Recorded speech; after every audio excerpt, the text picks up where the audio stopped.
রাতুল অনির কাছে এলো। অনি তখন ব্রেডে বাটার লাগিয়ে চা কাপে ঢেলে রাতুলকে দিল। রাতুল বলল, অনিদা, তুমি এসব করছো কেন? এসব তো মেয়েরা করে। ঘরের কাজ, রান্না, পুজো, এসব তো মেয়েদের কাজ। তাহলে ছেলেদের কাজ কি? খাওয়া শুধু?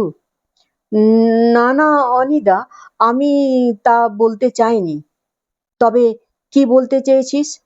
এখন মেয়েরা তো চাকরি করে, সমস্ত কঠিন কাজ মেয়েরা করে। ছেলেরা তো তাদের ঘরের কাজে সাহায্য করে না।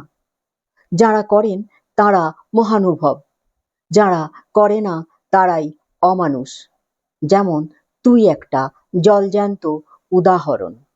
কাপুরুষ কোথাকার!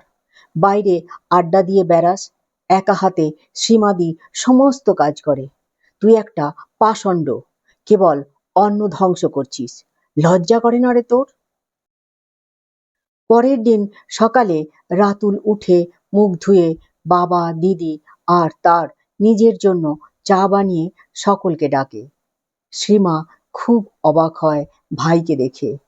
মনে মনে বলে, কল্যাণ হোক। সম্পূর্ণ ঘটনা জানতে অবশ্যই পড়ুন আমার লেখা উপন্যাস জাগরণের কোলাজ। নমস্কার।